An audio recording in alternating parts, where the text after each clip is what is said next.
Hai YouTubers, di antara banyak negara di Asia Tenggara, Thailand jadi salah satu yang paling familiar buat orang-orang Indonesia selain Malaysia dan juga Singapura. Buktinya adalah banyaknya orang Indonesia yang pergi ke negeri Gajah Putih ini, dan juga film-film Thailand yang ternyata cukup laku di Indonesia. Boleh dibilang kita sudah tahu seluk-beluk negara ini, tapi pasti masih ada banyak hal yang belum kita ketahui. Misalnya saja tentang nama asli ibu kota Thailand, Bangkok, yang ternyata nggak karuan panjangnya. Coba kalian baca sendiri. Well, bukan hanya nama panjang yang aneh, masih banyak lagi hal-hal unik dan gila lainnya yang hanya bisa ditemukan di negara satu ini. Dan berikut daftar 5 hal unik yang hanya kalian temui di Thailand.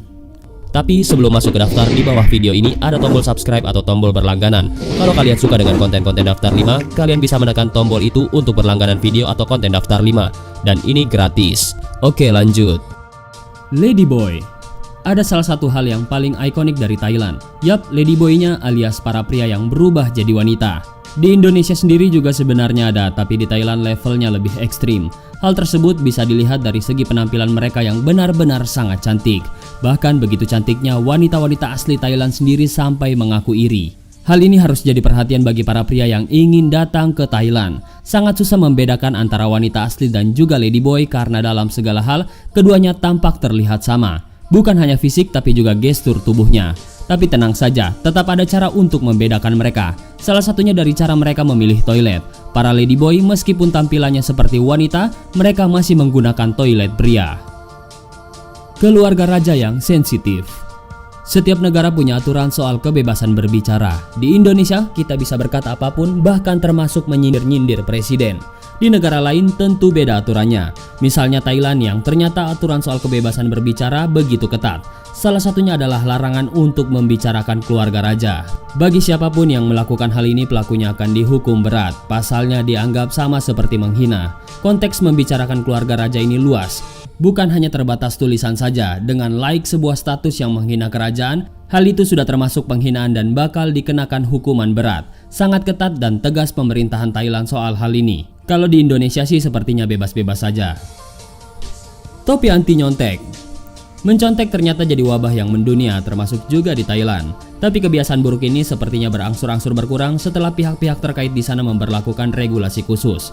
Yap, mereka yang sedang menempuh ujian harus memakai topi mirip kacamata kuda ini untuk menghindari aksi saling contek. Regulasi ini cukup sukses karena siswa memang jadi sangat susah untuk mencontek. Tapi ketika foto di atas dipost di media sosial, netizen pun protes. Alasannya topi tersebut mirip dengan kacamata kuda, alhasil kesannya seperti merendahkan para siswa. Regulasi ini sendiri katanya sudah dihilangkan karena banyaknya protes yang datang. Pasar maut Thailand. Berbelanja di pasar-pasar Indonesia itu juga cukup mengerikan, terutama kalau kita belanja di pasar yang sampai meluber sampai ke badan-badan jalan. Resikonya besar. Angkot, ojek, metro mini senantiasa bisa mengancam kita. Tapi sebahaya-bahayanya pasar di Indonesia masih lebih mengerikan yang ada di Mae Klong, Thailand ini. Bagaimana tidak bahaya, pasar ini sendiri berdiri di atas rel-rel kereta api yang masih dipakai. Jadi ya, ancamannya bukan lagi angkot tapi kereta api. Para pedagang di sini sebenarnya tahu kalau berdagang di daerah itu sangat berbahaya. Namun mereka punya cara unik untuk bisa menghindari kereta api. Yap, mereka membangun toko yang bisa dilipat-lipat. Jadi sewaktu kereta api datang, dagangannya aman. Bagaimana dengan sang pembeli? Silahkan cari aman sendiri. Desa ular. Di Tiongkok, Cina ada sebuah desa yang setiap penduduknya memelihara ratusan ular di pekarangan rumahnya. Ularnya sendiri bukan untuk peliharaan. Mereka diternak untuk pada akhirnya dibunuh dan dimanfaatkan kulitnya. Nah, di Thailand desa semacam ini juga ada. Tapi ular di desa ini tidak pernah dibunuh, justru jadi sahabat baik penduduk desa. Desa ini bernama Bangkok Sanga. Penduduk desa ini begitu mencintai ular dengan sepenuh hati mereka. Semua orang di sini mencintai ular, bahkan termasuk para bocah-bocah yang seolah tidak pernah takut sewaktu bermain dengan ular-ular di sana. Bahkan jika ular-ular peliharaan penduduk desa ini mati, mereka juga bakal sangat sedih. Gara-gara hal unik ini, akhirnya banyak wisatawan yang mengunjungi desa Bangkok Sanga. Well, siapa sangka jika di negara ini ada begitu banyak keunikan yang tidak biasa. Mulai dari nama panjang ibu kotanya yang luar biasa panjangnya, sampai para pria-pria wanitanya yang sangat cantik tidak karuan. Terlepas dari semua keanehan yang ada, Thailand tetaplah jadi negara indah yang akan selalu layak untuk dikunjungi.